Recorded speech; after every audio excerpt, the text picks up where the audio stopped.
your hand on it, and it takes the X-ray. Video fluoroscopy is X-ray, but in a video format. That's it. So this is a gold standard validation for our particular medical device. When we went there, we mounted the device on the patient. We started to take the video fluoroscopy. Our device did not give the data. We tried again. It did not work. And we were perplexed, like, what is going on? It worked in the lab. And then we found out that, oh, there is some sort of a weird interaction happening between the X-rays and our device. It was supposed to work on Bluetooth, but because of the antenna, there's something going on. So that was our first hurdle. Like, okay, now what do we do? Uh, we did not have any expertise in interaction of X-rays with electronics in our circle. So we had to find somebody, consult them, and understand, okay, how do we solve this? Another thing what we encountered, design bias. So when we as engineers build devices, we generally build it for ourselves. Okay, we don't take into account another person's perspective. And the same thing we were like following. We built this entire amazing device, which we showed to other peers among us, other companies, other organizations here in bioincubator, and they were like, oh, this is so useful, like you can just switch it on, you can just connect everything. But one thing that we failed to take into account, everybody around us was an engineer. There was no clinicians who were working with us day in, day out. We just were going to the clinic just to visit them once in a while. So we failed to take into account their considerations as well. Next was hardware volatility. So we had frequent thermal management issues, and we had to pivot architecturally a lot. So like we started from day one. Day 10, we were migrating our entire hardware stack to another thing. Day 30, another thing. So that was another challenge we were encountering. Another thing, and lastly, the insight gap. So we can, as engineers, again, we can capture a lot of data through various sensors. So if you want to capture movements, you might say, oh, I'll use an IMU. You'll get gyroscope data, you'll get accelerometer data. What about acoustic signatures? Okay, I will use a microphone. But when you're building a medical device, all these data should relate to some sort of a physiological phenomenon. And if you fail to make this connection, then the data doesn't mean anything. So we built the device, we sat with the doctors, we collected a lot of data. Now we were sitting like at least 2 to 3 months just to understand what is this data. So, and after this entire ordeal, we went back and we started annotating or writing notes to the data, telling that, oh, this data was collected from this patient uh, who was doing this particular activity, getting more insight about the patient and everything. So, these were all the challenges when we were building our medical device. Okay. But here's the thing, the first thing what I mentioned is about building a medical device. Okay. We were able to overcome this easily. First one, like we sought out an expert who told us what to be done. Fine, done. Second one, we consulted doctors as well as design engineers like Sumanth. We solved it. Hardware problems, again, we did our test, we did more robust testing in labs and we solved it. And again, inside gap, we sat with the clinician and we solved it. So these were like step 1, step 2, step 3, step 4, done. But a lot of people fail to understand, when you get a grant, when you are building a product, when you have started your organizations, there is a other side of challenges that you will naturally encounter, but you'll be like, okay, what to be done? Because as clinicians or engineers, we are not from the business domain. So I would like to highlight those as well. So first thing was operational ownership. So if you are an engineer sitting in the lab and building your device, or a clinician who is actually interacting with the patients and testing the medical device, who is managing day-to-day, mundane, exhausting daily logistics tasks? That is something you need to ask yourself. Next one is corporate compliance.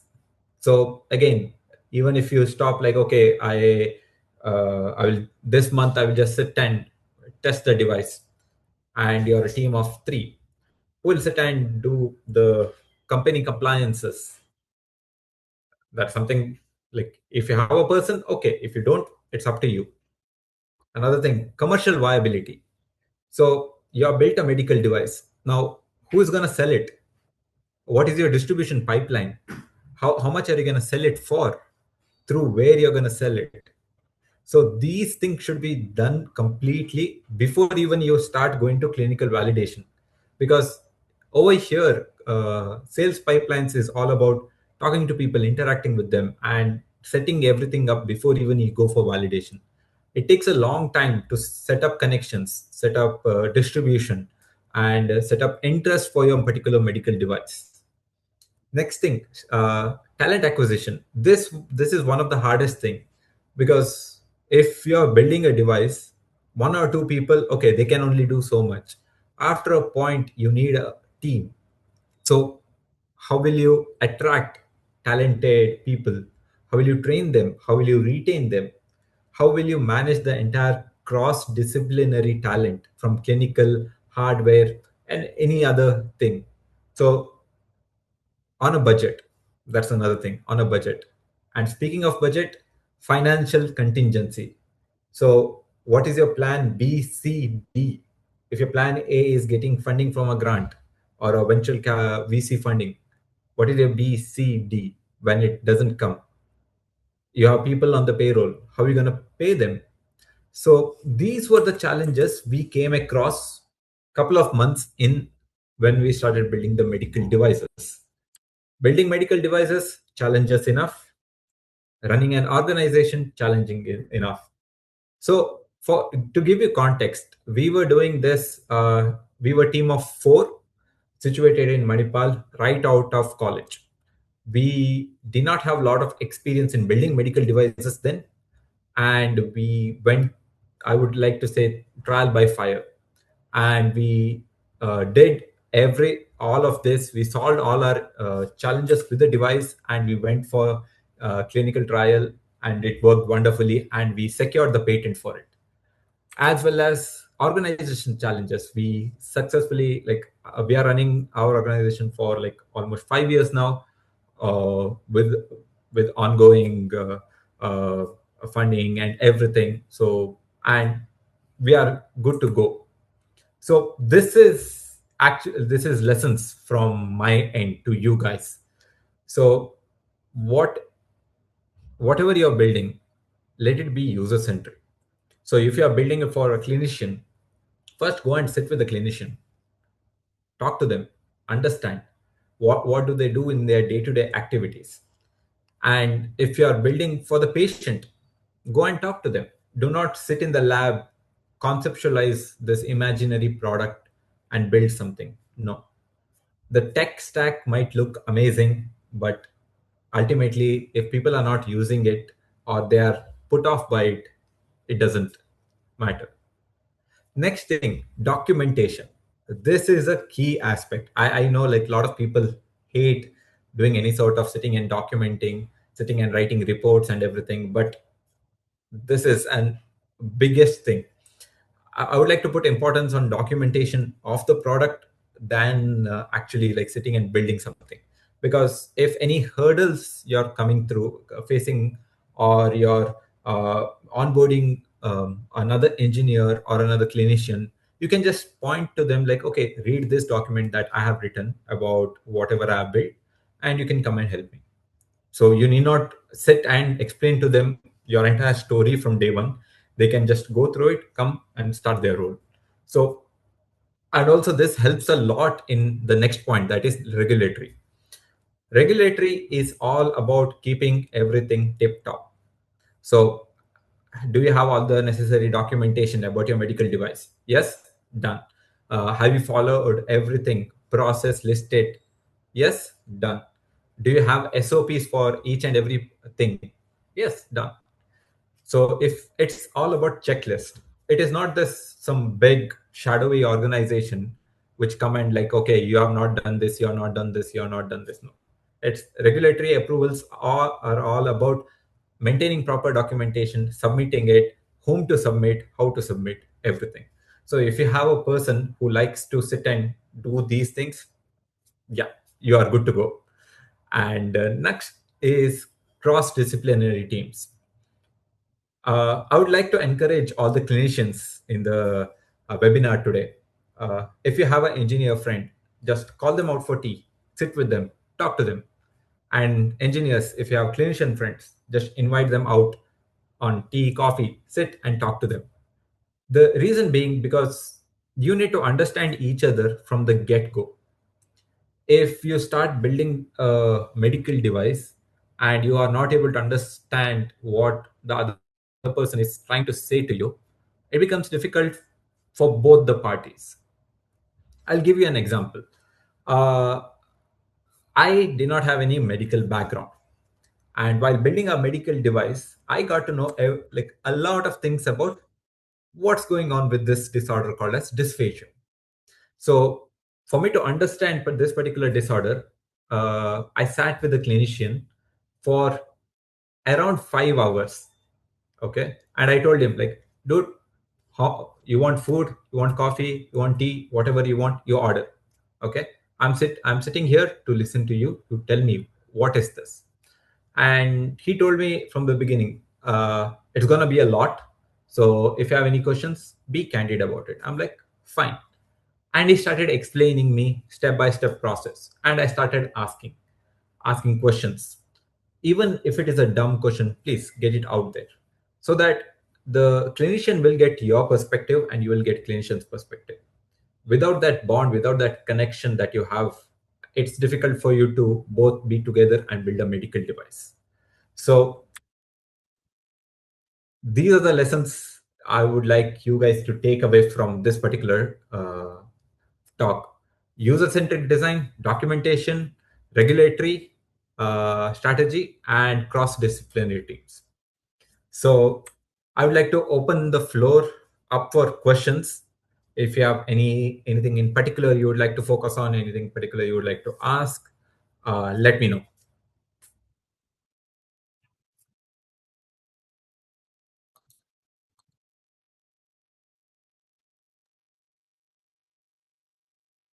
Thank you, Errol. Yes.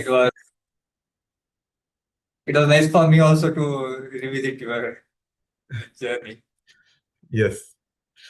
So I will ask a few questions first. Yeah, please. And I will ask, I request audience to be open enough to ask questions, and you can put your questions on the chat also. So the first question is the manufacturing and prototyping processes. Yeah. How did you figure out that? How did you figure out the prototyping, manufacturing? What were the issues in component procurement, etc.? Okay, so manufacturing and procurement. So this was something big realization we had. So we were like under the impression that okay, you get all the parts and you can just place order online, because generally we think of something, we go to Amazon, we look it up, we place order. But for us, it was quite difficult because when we looked up in Amazon, nothing was available. We were searching and we were coming across these shady sites which were selling components. So we had quite difficult time initially to do procurement. And then what we did was we went to physical stores. We went to Bangalore. There's a place called as SP Road. If anybody is there, like shout out to SP Road. We went there. We built relationships with every single person selling a unique piece of component.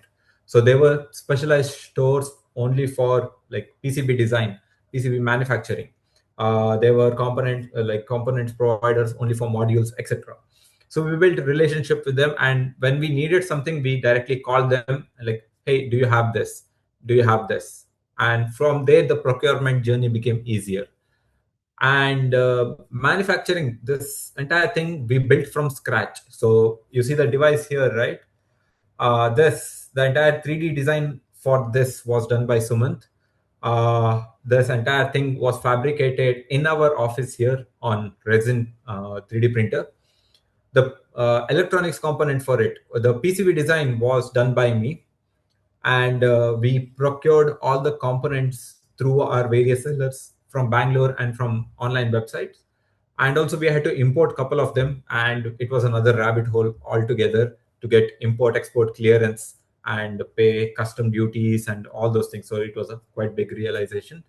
And we assembled this in our electronics lab right here. So back in 2022, I was sitting and assembling by hand.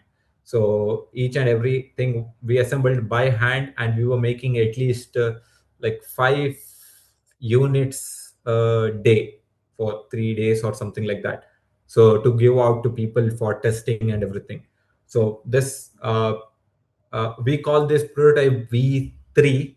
Everything designed, done, everything in-house, assembled by hand. So we from here we realized the manufacturing process, and we started to look out for people who will do the procurement for us, will do the assembly, will do the 3D printing, uh, whatever, like resin, PLA, or whatever it is, and do the entire design of it and give it to us. So that was quite a big realization for us. Sumanth, if you are asking, you're on mute. There are two questions in the chat. Yes. Yes. Both we can answer together, I think, because both are related in a way. Okay. Okay. How did you go about the funding process, and especially the budgeting part? Okay, and how to make sure that the idea which you have does not exist already? Okay, I will answer the second question first. Search on the internet. Okay, so literally right now we are at a place that you can do a lot of research quite quickly. So use tools which are like your OpenAI has its chat GPT with deep research. You can use that. Gemini has deep research. You can use that. Or just go to Google Patents, Google Scholar, search for papers, try to find out your idea. Did somebody write a paper on it? Who is it? Look up their profile. So basically, through that, you can find out. Or if you want to take a professional approach, there are patent agencies who give out this as a service. So you can approach them and tell, hey, I have this idea. Can you find out, has anybody done any products around it? So that's another way.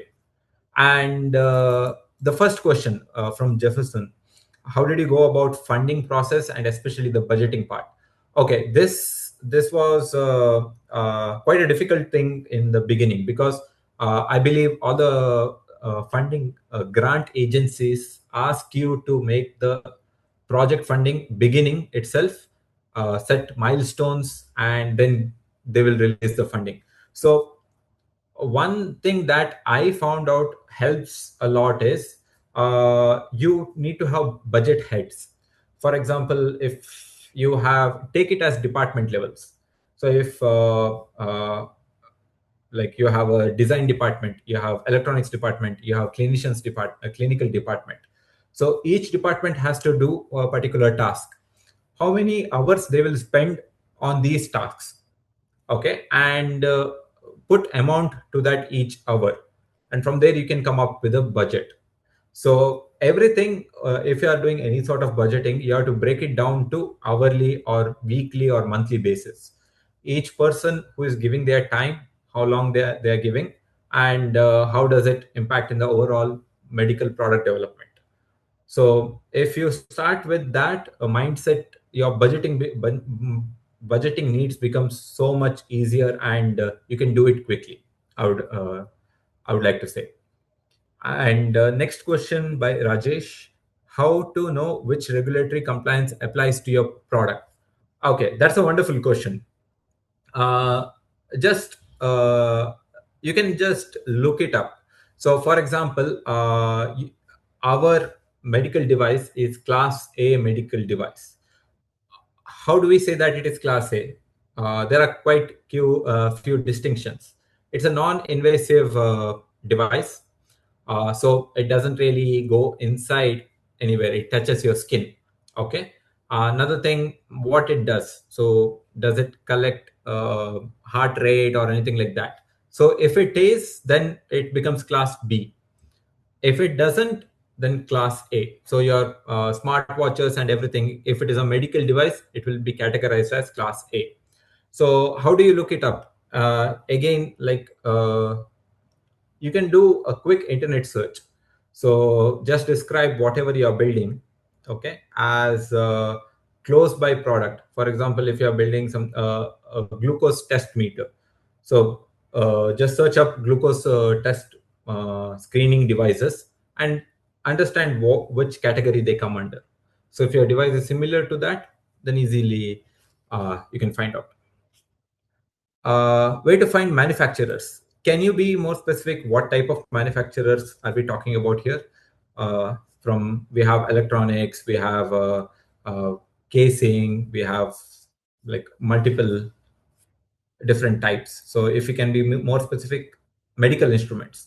Uh, the best way that I have found is conferences. So there are a lot of conferences, particularly aimed towards medical devices. And under BIRAC itself, there are a lot of conferences happening, and a lot of medical device companies do come there.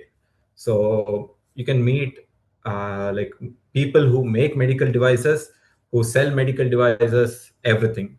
So that's the best way to get to know where is your competition, as well as who can help you to build your device as well.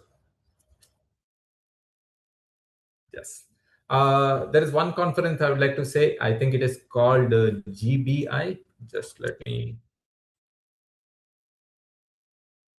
Yeah, Global Bio India.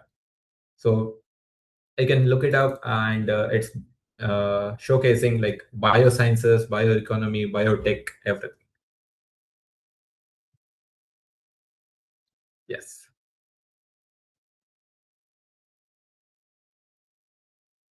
How can a product that is designed by engineer be integrated in hospitals or clinics? Okay. So I would like to ask a question. Okay.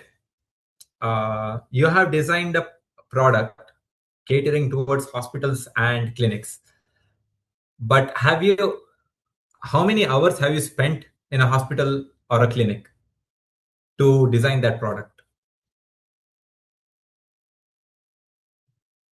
If the answer is like you were there for like couple of months with the doctors, just shadowing them, understanding, then you know already how to integrate.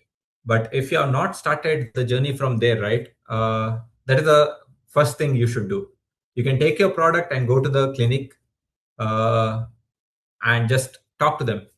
That's the best approach. Probably if you have built without speaking to any doctor or hospital, then probably that's not a best fit. Yes, yes. Or if you have designed something, if you already have a POC, take that POC, don't do any development, stop, go to the hospital. I don't think anybody in a different context would say that go to the hospital is a good thing. So in this case, it is. So I would like to share like our journey. So when we built our device and we were going through preclinical trials, I spent almost close to 6 months in the hospital. So I was doing normal, like the clinicians come at 9 o'clock, they are there till 5:30 taking cases. I was there with them. So just sitting there, they're doing their work. I'm just sitting in the background, just observing them. And whenever I can, I just interject and ask questions. Like not when the patients are there, when they are by themselves. or like give them a device and explain, can they show it to the patient and convince them, can we use our medical device on them? So we did the same thing. We built a medical device without really understanding the hospital thing, but ultimately we had to come back, spend time in the hospital, redesign according to the actual need. So I'd like to say, like, start with the hospital first.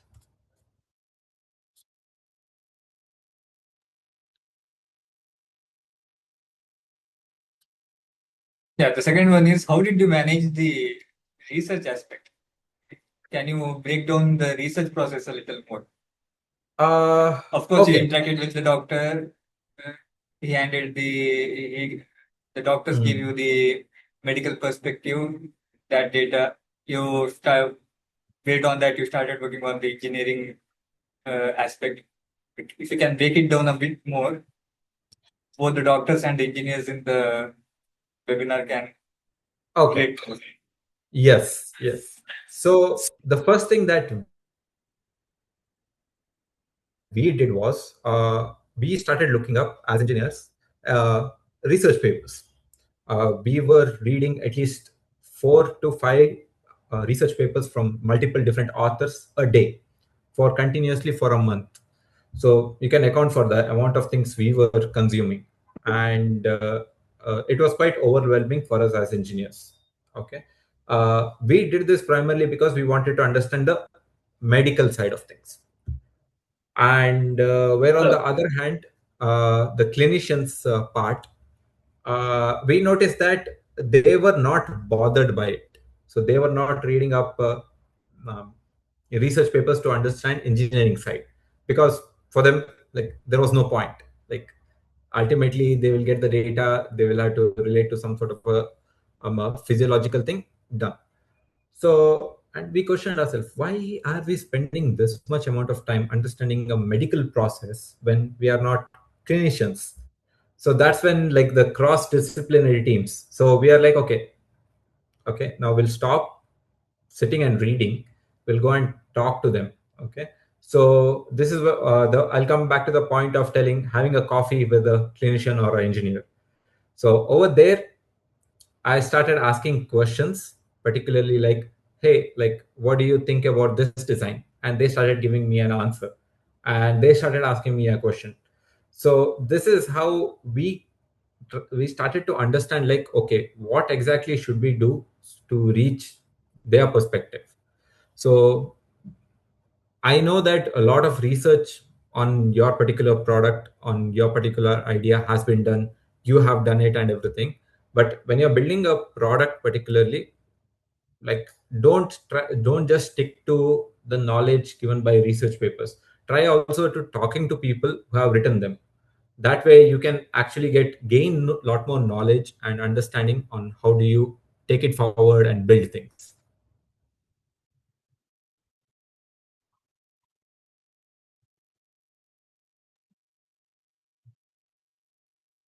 Can elaborate a bit more on even the patent process and the complaints which were applicable Okay. right now. And also, if you can say, how did you pivot now? Where did the device reach, and Yes. what you did after that? Yes. So patent process was quite interesting for us. We used the help of our organization from Bangalore who did all our patent work for us, because again, it was quite a bit of a process and we are not equipped to deal with. And what we did was, we told them, like, hey, if you need anything, just come and ask us, we'll give you the answers, but do all the process for handling the patent. And that was quite a smart choice. So whenever you can take help, it's gonna cost, yes, but it's gonna cut down on so much complicated work that you are not really involved a lot in, and it's not your field of expertise. So that is one way to deal with the patent process. And we like, our patent, we went through provisional patent, and then we got our patent. So it took around like 2.5 years for us. But your journey might be different depending on what type of a thing you're applying for. And your second question was aimed at? The compliance. Compliance. What is the device doing right? Where did the device reach? Yes. What you did after that? And what were the compliances applicable during the clinical trial product? Yes. Okay. So in regards to compliance, so hopefully like a lot of people are aware about ISO compliance. Like a lot of organizations have 9001.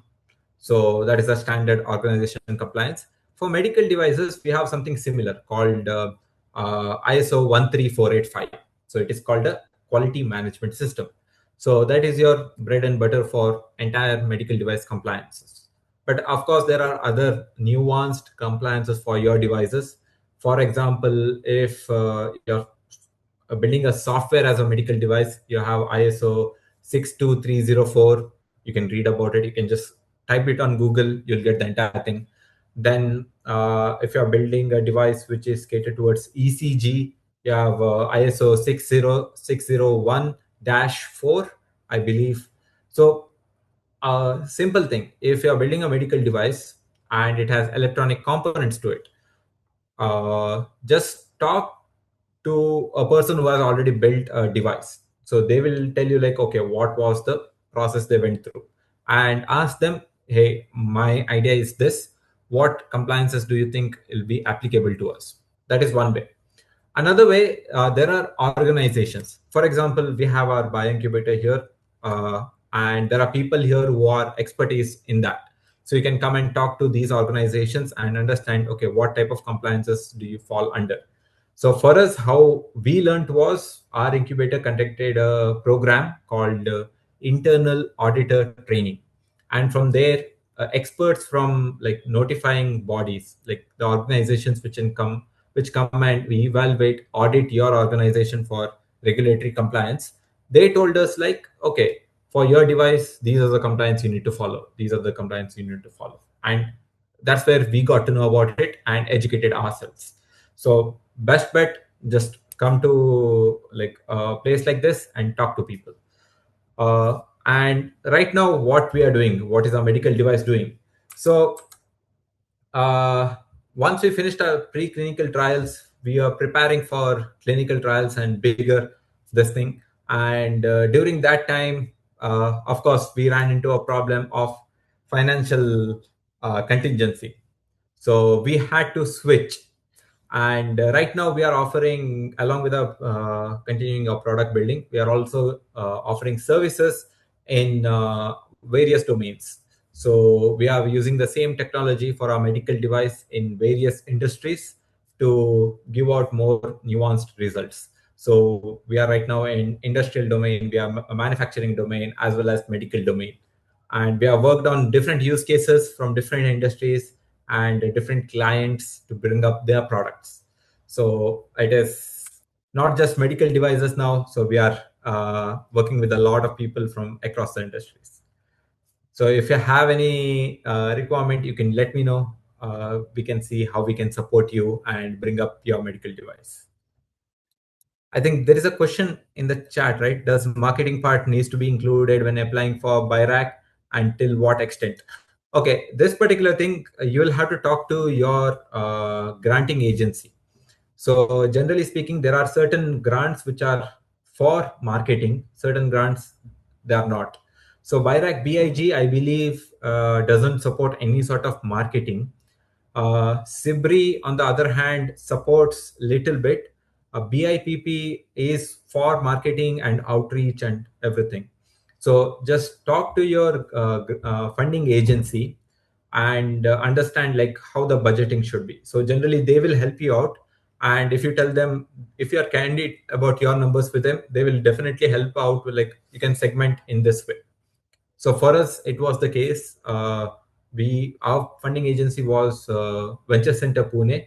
They were along with us throughout. So they helped us with budgeting. They helped us with how the report should be prepared, how the presentation should be prepared, everything. So that they guided us through a lot of things and helped us out. So just with your funding agency, be open about it. Ask them questions. Whenever you are in doubt, call them up and talk to them.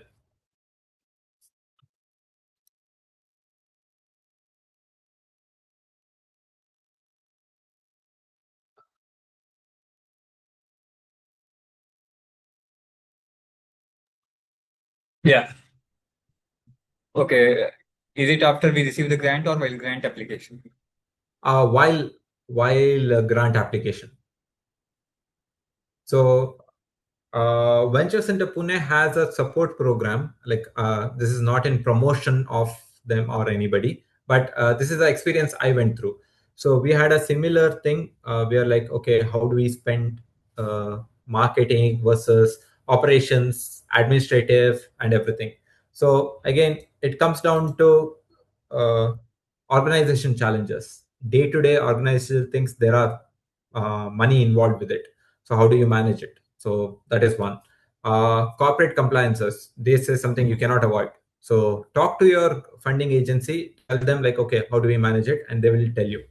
So is it covered or not? And this is all before you get the grant while writing the application.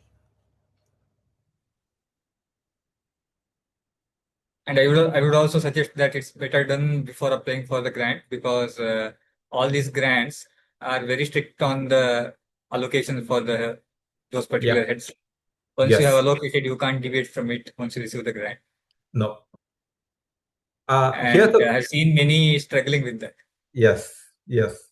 Here's a tip. Okay, just sit and attend a like financial management class, like 2 hours.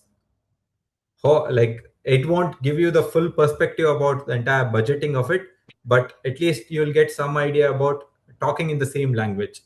So like because that will help you in your personal life also, in the company management also. So I highly suggest taking a couple of financial management classes. It's completely So free online. Just look it up. you might end up putting more amount for R&D and lesser amounts for Yes. manufacturing and material, and eventually it will be vice versa. Yeah, exactly. Yeah. So in the beginning, it's all about spending money for R&D, then all about regulatory, then regulatory and R&D will be the least, sales and marketing will be the highest. So how do you navigate this is all about financial management. So how much do you put currently for R&D and get your product robust enough, and how much do you spend on regulatory so that there won't be any more going back and forth with the granting agency, and marketing. So before you come there, you should have all the marketing channels done from the day one. So there should be one person going out and talking to people, advertising that you are building a product like this from the day one itself. Product might not be ready, but you should have an advocate going and talking, because attention span of the people is quite less. So you need to make sure that they always know about you're doing something. So that Even is for one the way. medical devices. Yes, yes. So because medical device life cycle is quite high, so if you start building today, your device won't come out at least 4 years later. So you'll have a prototype ready, but if you want to full-fledged manufacture it, it will take time. So start advertising since day one. Be shameless about it. Okay. I think this is the first time in our webinar we have had more than half an hour question and answers. I'll be more than happy to get more questions, because this is all from my experience. I'm talking about, I have gone through this. I know exactly how you guys are feeling with the questions. I've been there, I've been asking the similar questions, and hopefully my experience will gain like little bit of a perspective for you guys, so that you can continue on your journey. And that's also because the people who are in the field only have attended, Yes. and there are experiences also based on which the questions have come out. Um, okay, with this we have reached to the end of the webinar. I think there are no more questions. And Yes. if you have any questions, Errol, if people want to reach to you, how can they reach? They So can you can reach drop. you through the communication handles displayed on the screen. You Yes. can put your mail ID in the chat as well. Yeah, definitely. And there are a few questions on manufacturing design, how to find whether the idea is right or wrong, validate the Uh, idea, etc.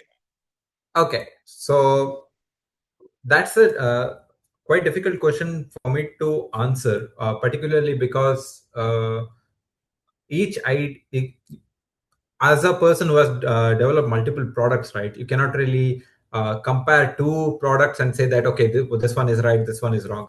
What is the market segment you're targeting? What is your market telling you? So come from that perspective, and I think that will be a lot more helpful for you to find an answer that is your product right or wrong. Does it fit the market that you're trying to sell it to? For example, I can give a broad example. Okay, and, like this might not be medical device, non-medical device.